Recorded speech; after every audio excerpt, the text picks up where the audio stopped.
주제는 진통제와 간입니다. 제가 실제로 외래 진료를 보다 보면요. 환자분들 중에 간이 안 좋다는 얘기를 듣고 오셔서 이제 저한테 하는 얘기가 젊었을 때부터 진통제를 많이 먹어서 간이 안 좋아진 것 같다. 이런 얘기 하실 때도 있고요. 실제 우리 유튜브 보시는 그 구독자분 중에 한 분도 진통제 때문에 간이 좀 안 좋은 거 아닌가라고 질문을 한번 물어보셔서 요거에 대한 답을 좀 드리려고 합니다. 오늘 어떤 약을 소개해드려야 될지 영상을 먼저 좀 보도록 할게요. 네, 먼저 진통제를 많이 살 수 있는 편의점으로 가서 어떤 진통제가 팔리는지 보았는데요. 타이레놀, 브루펜, 판코레이, 그리고 또 타이레놀, 알약 종류 파는 거를 볼 수 있었고요. 하지만 이 외에는 회스탈이나 아니면 배아제 종류의 소화제가 많은 거를 알 수 있었습니다. 생각보다 종류가 없네요. 네, 결국 그래서 저는 약국을 방문하게 됐고요. 보통 약국들에서 어떤 진통제를 많이 팔고 있는지를 한번 확인하고 가장 대표적인 종류로 이렇게 진통제를 한번 준비를 해보았습니다. 참고로 제가 너무 진통제를 많이 사니까 약사님께서 굉장히 의심스러운 눈빛으로 직업이 어떻게 되냐고 물어보시더라고요. 그래서 그냥 일단 얼버무리고 나왔습니다. 일단 어떤 종류의 진통제가 있는지 보면요. 우리 잘 알고 계시는 펜자리나 게보린도 있었고요.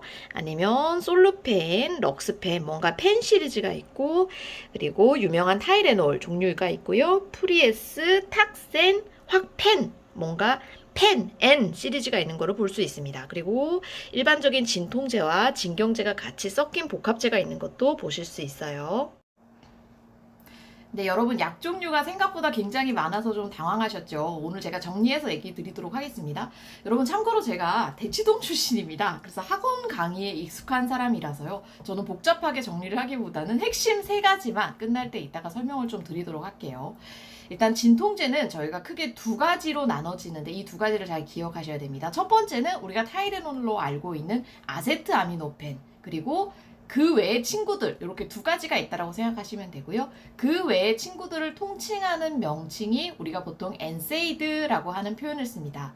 엔세이드는 스테로이드 이외에 염증을 줄여주는 물질이라고 명칭을 하고요. 보통 타이레놀은 이 엔세이드에는 포함시키지 않는 경우가 많습니다. 그래서 크게 2부류, 엔세이드와 타이레놀 이렇게 2개가 있다고 생각하시면 되고요.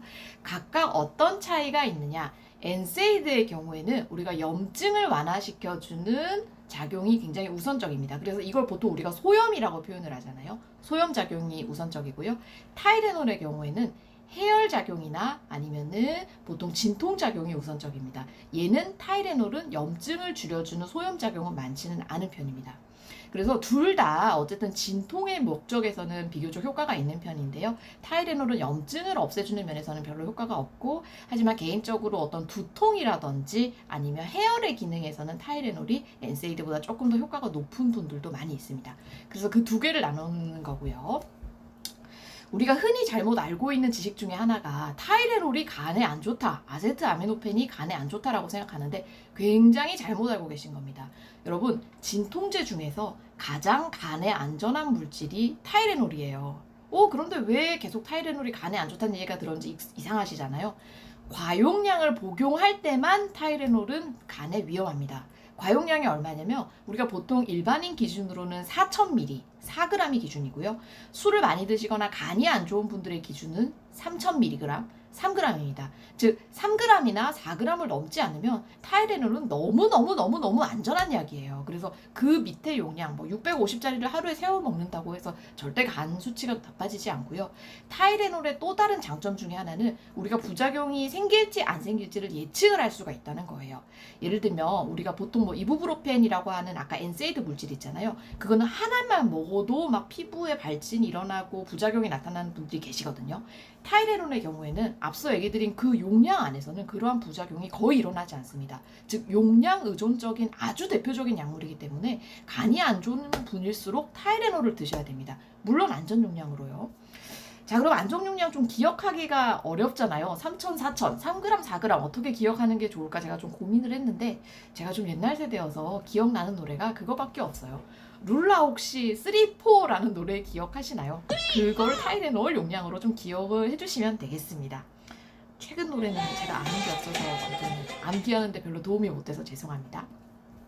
자, 두 번째 이제 엔세이드 물질에 대해서 설명을 드릴 거고요. 엔세이드는 아까 얘기 드린 것처럼 타이레놀을 제외한 나머지 진통제 물질로서 보통은 소염 작용이 우선적인 거고요. 즉 염증이 심한 예를 들면 뭐 관절염이라든지 아니면 뭐 감기 심할 때 요럴 때 이제 복용을 하게 됩니다. 엔세이드는 보통은 드시고 나서 간 수치가 오르는 경우가 종종 보고가 되고 있고요. 보통 한 1000명이 엔세이드를 드시면 10명 정도는 간 수치 상승이 있다고 보고 있습니다. 저희 뭐 다른 과 컨설트도 그렇고 아니면 제 외래에 오시는 분들 중에서도 실제 뭐 정형외과 약이나 아니면 신경외과 진통제 같은 거를 막 한 달 6주, 막 몇 개월 이렇게 오래 드시다가 간 수치가 좀 높아지신 분들이 간혹 있으세요. 하지만 엔세이드 때문에 간 수치가 오른 분들은 대부분은 그 엔세이드를 중단하면은 간 수치가 많이 빠르게 회복되는 편입니다. 엔세이드 자체 때문에 정말 뭐 간이 이제 굳는다든지 만성 간염으로 간다든지 간경화로 절대 가지 않으니까 그 점은 안심하셔도 되겠습니다. 자, 그럼 엔세이드의 문제점은 뭐냐? 아까 얘기 드린 것처럼 엔세이드는 피부 발진 반응이나 아니면 부작용 등이 생길 수가 있는데 이거를 예측을 할 수가 없다는 게 문제예요. 그리고 조금 먹었을 때도 그런 부작용이 생길 수 있고요. 많이 먹어도 물론 부작용이 생길 수 있고, 그래서 용량 의존적이지 않게 부작용이 생길 수 있다는 거, 그거는 좀 기억해 주셨으면 좋겠고요. 타이레놀이나 엔세이드나 마찬가지인데 두 약 때문에 간이 굳거나 간이 나빠지지는 않습니다. 우리 보통 독성 간염이라고 얘기를 해요. 약을 먹고 간이 안 좋아진 경우. 그런데 독성 간염 때문에 간이 굳거나 간경화, 간암이 생기는 경우는 거의 없다라고 생각하시면 되고요.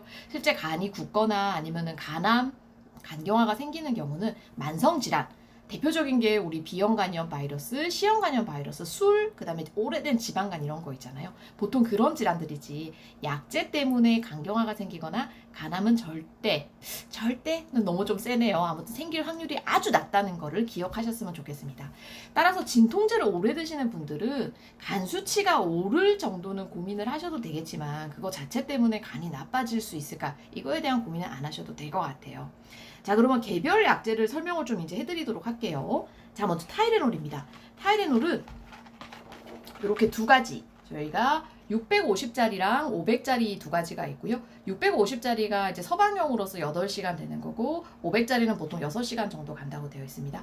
아까 우리 안전한 용량이 얼마였는지 기억하시죠? 룰라 3, 4 3000ml, 4000ml. 그래서 각각 계산을 했을 때 하루에 3000ml나 4000ml 안쪽에서는 안전한 용량으로 생각을 하시면 됩니다.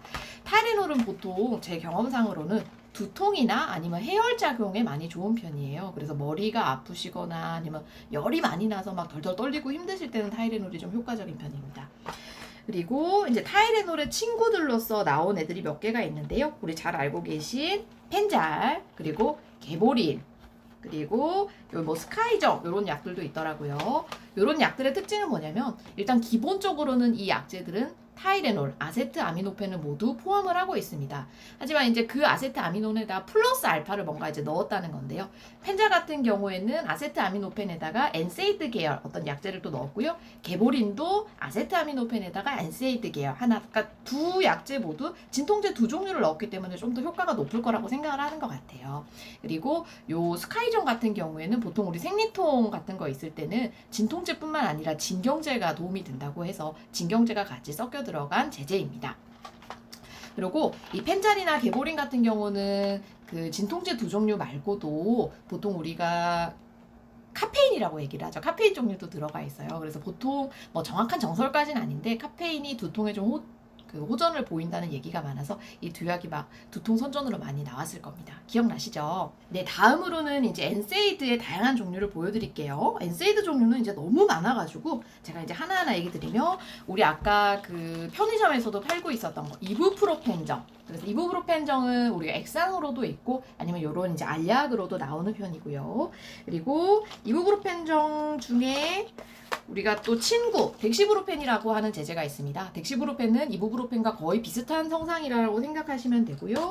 그리고 정형외과에서 많이 쓰는 이제 나프록센이나 아니면 요런 룩소펜 같은 종류가 있습니다. 그래서 엔세이드가 여러 종류가 있는데 비교적 뭐 생리통에 많이 쓰이는 진통제 아니면 정형외과에 많이 쓰이는 진통제 아니면 이런 관절염에 쓰이는 진통제 종류가 조금 나눠져 있어요. 그런데 크게 작용 기전이 좀 다르지는 않은데 어쨌든 요런 다양한 종류가 있다는 거 생각하시면 되고요. 그리고 뭐 여기 좀 자주 쓰이는 진통제는 아니지만 클로닉 시니시네이트라고 하는 이런 종류의 엔세이드도 있습니다. 그래서 많이 쓰이는 우리 엔세이드 계통은 아까 얘기 드린 이부브로펜 그리고 덱시브로펜이 대표적이고요. 정형외과에서 많이 쓰는 나프록센 같은 것도 많이 쓰는 편입니다. 자, 그래서 다시 정리를 해드릴게요. 첫 번째 오늘의 정리. 진통제는 타이레놀과 엔세이드 계열로 나눌 수 있다. 두 번째, 타이레놀은 간에 아주 안전한 진통제이고 정상인의 경우에는 4g, 4000mg, 술을 많이 드시는 분의 경우에는 3g, 3000mg까지는 안전하다. 세 번째, 타이레놀이든 아니면 엔세이드 계열이든 많이 먹는다고 해서 간암이나 간경화가 생기지는 않는다. 하지만 엔세이드의 경우에는 장기 복용할 경우에는 간 수치가 오를 수 있기 때문에 간혹 검사가 필요할 수 있다. 이렇게 정리해 보도록 하겠습니다. 많이 도움되셨는지 모르겠어요. 다음에 또 좋은 주제 있으면 정리해서 얘기 드릴게요.